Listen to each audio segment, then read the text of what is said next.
Hello and welcome to Section 3, Lesson 4, the Input Pyramid, Listening for Any Situation. So in this lesson, we're going to cover the following questions. How can you analyze your time and find more learning opportunities? And since we're most busy with other things, this also means that you need to combine listening to more Chinese with a busy life, and how can you do that? And the purpose of the listening pyramid is to help you do that, and so we will look at how that works. And the goal then is to make sure you always have something to listen to no matter what the situation. So the goal here is to listen as much as possible, and as I've said before, that's the first thing you should aim to do, listen more, and then you can tweak all these other things. However, it's also the case that what you listen to will influence how much you listen, and so that is what we're going to explore in this lesson. In section 5 later, we're going to talk more specifically about how to invest more time and how to find more time. But here we're looking at what you're listening to, the content, which is quite important. And there are a couple of ways you can do this, but I think it's important to first analyze the time you have available. What kind of time do you have for listening to Chinese? And if you think about this the right way, you might have lots of time available where you could listen to Chinese. And if you're stuck in some kind of, I need to schedule my listening between a certain, between 2 and 2:40 on Thursdays, then you will probably not have that much time, unless you're studying full time maybe. But most of us have other things we do, so we need to think about time in a slightly more nuanced way. So we can imagine a spectrum of time, and we start with time that you dedicate only to listening. So this is what most people think about when they think about studying a language. You have no limitations really. You're only doing the listening in this case, and you have access to any resource that you might need. For example, you do have access to the internet and so on. Then we can also think of time that is less dedicated to listening, but can still be useful. So for example, you could say that you might only listen, but you don't have access to all your resources. For example, if you're out walking, it's rather inconvenient to look things up in a dictionary, but you can certainly listen while doing that. Same thing if you're driving, listening is fine, but looking things up is certainly not. So it's very good for listening, but it's maybe not as good as listening only. Or actually, in some cases, I think it could be the reverse. For example, I find it easier to focus on recorded audio when I'm out walking compared to if I'm just sitting still. But anyway, if we're limited by the situation, so we can't use all the resources, that's a different kind of time again. Then if we go further down the quality spectrum here, we can see that listening while doing menial tasks is also possible. So now you're not only listening, you're doing something else, but this other thing is not very demanding. And that's perfect for combining with listening. And I'm thinking about things like household chores, for example, washing the dishes, things like that. You can definitely combine with listening. And I get a lot of listening done by combining it with such activities. You might also have other menial tasks, maybe even at work, that you can combine with listening, but it depends a little bit on your life situation and so on. You can also listen while doing more demanding tasks. This risks either interrupting your listening or disrupting the demanding tasks you're doing. So this is something you need to be a little bit more careful about, but it's something that you can still do. And it depends again on what the tasks are specifically. For example, I find it almost impossible to combine listening with anything that is language related. I cannot write emails, for example, while listening, but there are some fairly complex tasks that I can do while listening, but they are not verbal in that case.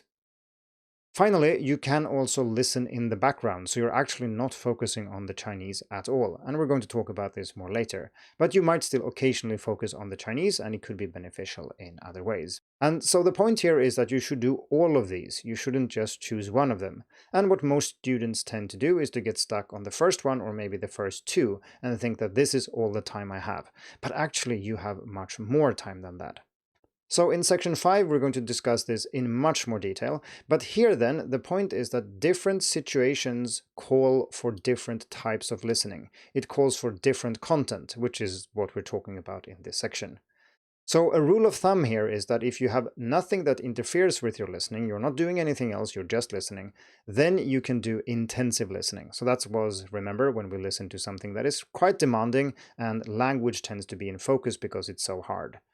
But if we combine listening with demanding tasks, we need to make the listening less intensive. So we need to do extensive listening, or maybe listening to something that's so easy we don't need to focus much at all. So these two are inversely related to each other. If one goes up, the other goes down, and the other way around.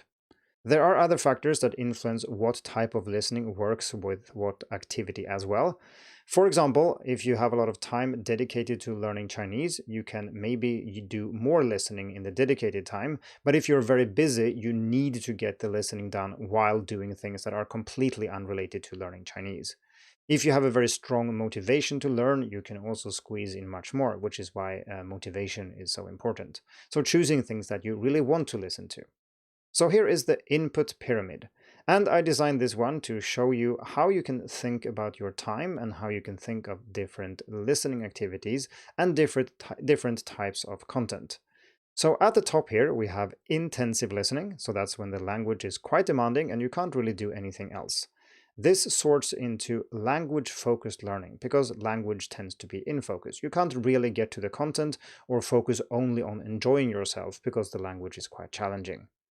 Then in the middle, we have active listening. So that means that you are actively focusing on what you're listening to. And this tends to be meaning focused. So it's not so hard that it's impossible to understand. And language sometimes gets in the way. But if you focus a lot, you can still get most of the meaning out of what you're listening to. Then the base of the pyramid is extensive listening. And that's in the fluency development territory. You're now mostly focusing on things you know. I mean, language you know, not necessarily content you know. And you're able to listen a lot, and you're able to follow what's going on with relative ease. Language doesn't come in the way that often. So let me share some thoughts about the pyramid and why I included it in this course. So first, the proportions will vary depending on your level and your situation, which resources you have. But in general, of course, the base is broadest, and that's where the foundation is. You should do a lot of extensive listening as much as you can. And this is both for practical purposes. It's easier to, say, listen to something you've listened to again, or keep listening to some suitable material you've found, and so on. But it's also for pedagogical reasons, as I discussed in the previous lesson. So I'm not going to repeat the benefits of extensive listening here. And then as we get up the pyramid, each slice gets smaller, and intensive listening is something you shouldn't do too much of. It's always good to focus though, so what I'm saying is that as you go down the pyramid, it requires less focus. So, for example, following something when you're doing extensive listening is easier because the content is easier compared to something when the language is quite demanding and you need to focus completely. This does, of course, not mean that when you're listening to something easy, you shouldn't focus.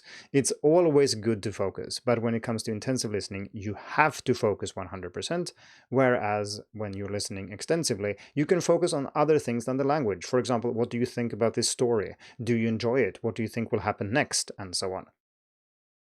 It should also be clear that the shape of the pyramid is different depending on your level. Unlike pyramids in real life, this one is built from the top down. So if you are a beginner, you will start at the top. Everything will be rather difficult. You don't know many words, you haven't listened a lot, so everything will be intensive listening essentially. And then gradually, as you become familiar with the language, maybe you re-listen to things that you've listened to before, you find a podcast where the next episode is not necessarily all that difficult. It still requires focus and so on, but it's not as hard as it used to be. And then gradually you can work your way down to the extensive listening and build the base of your pyramid. For anybody who's not a beginner, the base of the pyramid should be much, much broader than the upper parts. So let's talk about each slice of the pyramid. The base then is extensive listening, and that is something we spent the entirety of the previous lesson talking about, so I'm not going to repeat everything I said there here, so please refer to that previous episode if you want to learn more.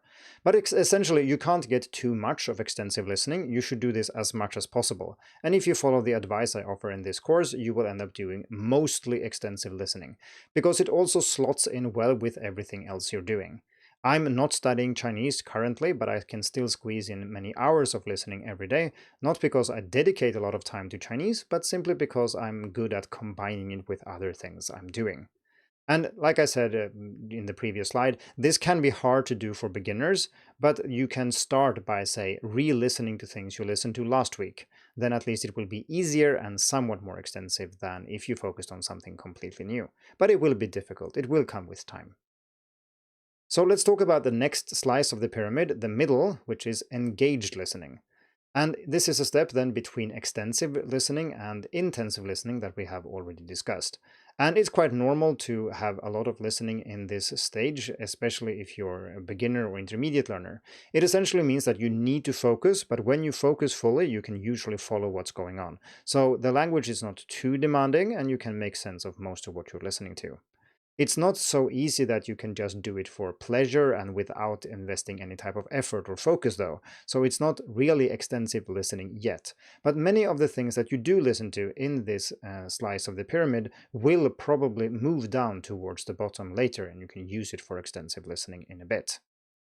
It's also easier to combine this with other tasks compared to, say, intensive listening, but it's still not something you can combine with anything. It's usually the menial tasks I talked about earlier. So it's perfect to combine with, say, running or, running an errand, going to the grocery store, washing dishes, and so on. It is possible to get here for beginners, even if you started learning Chinese very recently, especially if you re-listen to old content, as I mentioned. Then finally, at the top, we have intensive listening, and this is where language is quite difficult. It requires you to focus 100% to understand, and even if you're doing that, you might need to look things up, you might need to look at a transcript or listen more than once, and still understanding might elude you. So this is what most people do all the time, but you should do it as little as possible. If you are a beginner, as I've said, it's hard to avoid this. There's not that much you can do, but you can limit it as much as you can. There are exceptions, I mean, for all learners, when you might want to actually do intensive listening, though, and that is if you have to. There might be situations, maybe your teacher has required you to listen to something, or there's something at work you really need to understand. It could also be that it's something you really want to listen to. You might be truly interested in something, and that can sometimes trump the other types of recommendations I'm giving here. So interest, motivation, and being keenly wanting to listen to something is quite important as well. So the point of the input pyramid is to show that you need listening on all these levels. You do not only need materials that are very hard or materials that are very easy. You need all of this, and you need everything in between. Only then will you be able to listen a lot, because you will have something to listen to no matter what situation you're in, no matter what mood you're in, and so on. And as you listen, things tend to move down the pyramid, and I mean literally for specific, say, passages or podcast episodes or anything else you're listening to. The first time you listen to something, especially as a beginner or intermediate learner, it will almost certainly be intensive listening, or maybe engaged listening, but usually intensive. And then as you listen more, maybe you return to this passage or this podcast again a week from now or 2 weeks from now, and you will be familiar with it already. Your Chinese will be slightly better, so it will have moved down the pyramid, and it might now count as extensive listening. And systematically re-listening to things that you've listened to before is good, and we are going to talk about this in section 4 more, so I'll save most of that discussion for then. If something is too hard, you can use scaffolding, and this is essentially a set of tricks and techniques you can use to make the Chinese you're listening to easier without changing the actual language, of course. How can you support your learning so you understand more of what you're listening to? And that's what we're going to talk about in the next lesson. You can also make sure to choose the right resources in the first place, of course. If you are a beginner, you should really try to stick to beginner content, even though there might be some, episodes or podcasts or YouTube videos or something that you're truly interested in at an intermediate level. Well, you can do those occasionally. That should not be the main course. You can do that as a dessert sometimes when you've eaten enough of your veggies or something like that, but it shouldn't make up the main course. Focus on things that are already at an appropriate level. So what did we learn in this lesson then? Well, you can almost always listen to something, but that requires you to be aware of the tasks you have in your schedule, the other things that you're doing, and how they can be combined with listening in different ways. You should then spend most of your time with extensive listening, and that is partly because it's beneficial for many reasons, see the previous lesson, and it's also for practical reasons. You can combine it with other things that you're doing. And unless you're studying Chinese full-time, this is where most of your listening will come from, and it works quite well.